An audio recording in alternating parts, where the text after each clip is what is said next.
A little girl, her grandfather, and her loving dog Sia was just a 10-year-old innocent girl.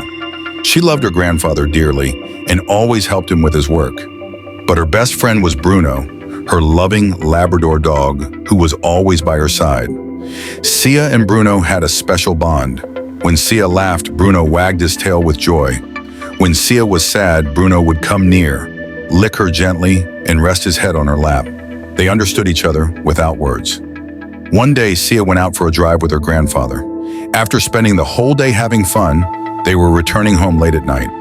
The road was lonely and dark, with nothing but silence around. Suddenly, a group of drunk men blocked their car. They were dangerous. They forced the car to stop and pulled Sia out. Her grandfather shouted for help, but they pushed him hard to the ground. Sia cried and begged them to let her go. But those monsters showed no mercy. They brutally assaulted her and then killed her.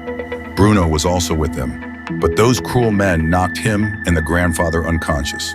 When the grandfather and Bruno regained consciousness, they saw that Sia was gone forever. Bruno sat near Sia's lifeless body for hours, crying. He refused to eat, refused to move. He just stayed inside the car because that was the last place he saw his Sia alive. A few days later, Bruno took his last breath inside the same car. He couldn't live without Sia. Years later, a girl named Ria bought the same car to use as a taxi.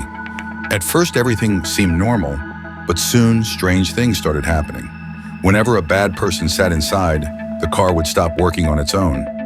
Many times, Ria felt as if someone was watching her. One night, she saw something written in blood on the car's window. "Revenge is not over yet." Ria was terrified. But one night, Bruno's spirit appeared before her.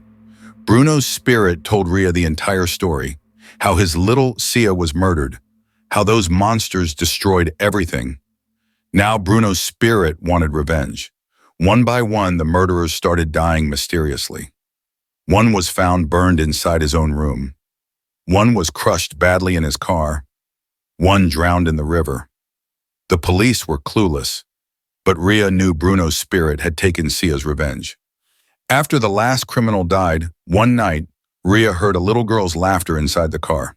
She turned around and saw Sia was standing there, with Bruno by her side. Both of them looked at Ria and smiled. Slowly, their spirits turned into light and vanished into the sky. Ria understood that they were finally at peace.